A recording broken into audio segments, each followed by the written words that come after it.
Evangelio según San Lucas.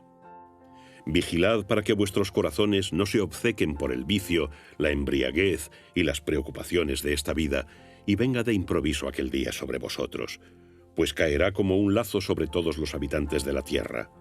Velad, pues, orando en todo tiempo, para que podáis escapar de todo lo que va a suceder y podáis estar firmes ante el Hijo del Hombre. Palabra del Señor. Gloria a ti, Señor Jesús. La primera lectura de hoy ha sido tomada del último capítulo de toda la Biblia. Es el capítulo número 22 del libro del Apocalipsis y nos presenta una hermosa imagen de la plenitud de la victoria de Dios. Varias veces en estas meditaciones sobre el Apocalipsis hemos mencionado que es un libro cargado de ricos símbolos. Y fíjate que en el pasaje de hoy podemos contar nada menos que 7 poderosos símbolos que también son alusiones muy cercanas y muy elocuentes a distintos momentos del camino de revelación de toda la Sagrada Escritura. Efectivamente, nos encontramos con los siguientes 7 símbolos. Se nos habla de un río que es como de cristal y que nos hace recordar los ríos del Génesis y también nos hace recordar aquel río bendito que contempló el profeta Ezequiel, río que salía del altar del templo nuevo de Jerusalén, el río. En segundo lugar, el trono, que es trono de Dios y que es trono del Cordero. Trono que indica el poder estable, trono que indica la majestad y la grandeza que solamente Dios tiene, el trono. Pero luego está el Cordero. Solo se menciona un trono, pero se dice que es el trono de Dios y del Cordero, porque es el trono del Padre y del Hijo. No es que el Padre tenga un reino y el Hijo tenga otro reino, sino que el mismo reino del Padre es el reino del Hijo.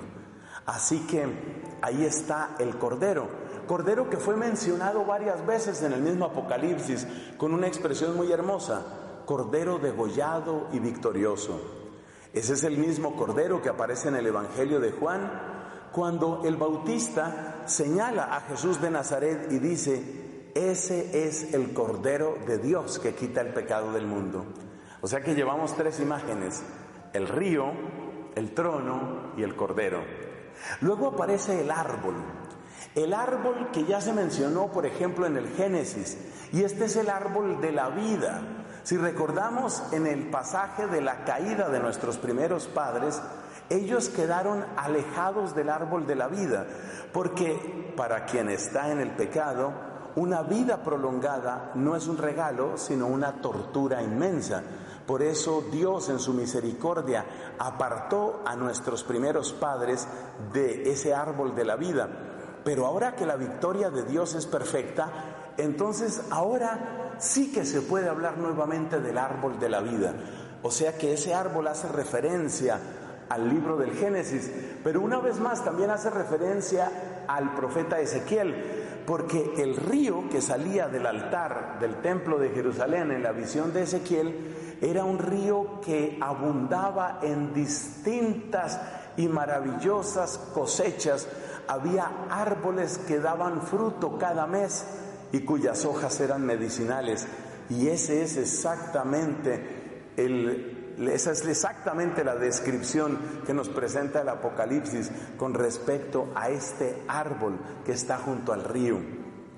Y luego resulta que ese árbol está marcando la calle. ¿Y la calle a qué alude? A la ciudad. La calle es una mención de cómo todos los redimidos pertenecemos a una sola calle, a un solo vecindario, a una sola comunión, a una sola ciudad, que por supuesto es la ciudad de Jerusalén. Voy a congregar a todas las naciones. El Señor reúne a todos sus elegidos en ese barrio, en esa calle, en esa ciudad que es la ciudad santa. Entonces ahí tenemos el árbol y ahí tenemos también la calle, pero luego también debemos mencionar que en ese lugar los habitantes tienen el nombre de Dios en la frente.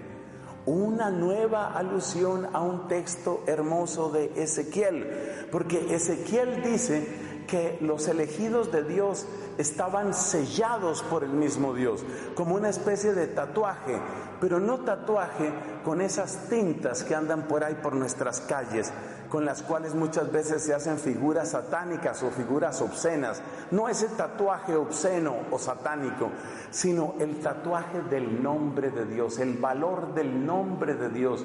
Y ahí recordamos, por ejemplo, a Filipenses capítulo 2, o recordamos también a Hechos de los Apóstoles capítulo 4. No hay otro nombre por el que debamos ser salvos. Los que tienen ese nombre tatuado llevan la señal de Dios. Así que ahí está ese simbolismo precioso del nombre y del tatuaje divino. Y por último, la séptima imagen o el séptimo símbolo es la luz. Dios mismo es la luz, es el día sin ocaso. Y ese resplandor y esa luz preciosa ya no se ocultará jamás. Esa luz es la que permanece para siempre. Esa luz es la que indica que ya no hay espacio ni para la ignorancia, ni para el error, ni para el engaño, ni para la traición, ni para la confusión. Ahora Dios lo llena todo en todos, como dijo en su momento San Pablo. 7 imágenes preciosas. ¿Seremos capaces de repetirlas? Vamos a intentarlo. Mira, el río, ¿cierto? Luego tenemos el trono, el cordero, la calle, el árbol, el nombre y la luz.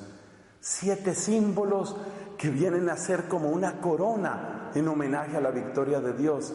Y con esta imagen hemos de tener la certeza y la firme esperanza de su victoria, que es uno de los propósitos principales del hermoso libro del Apocalipsis.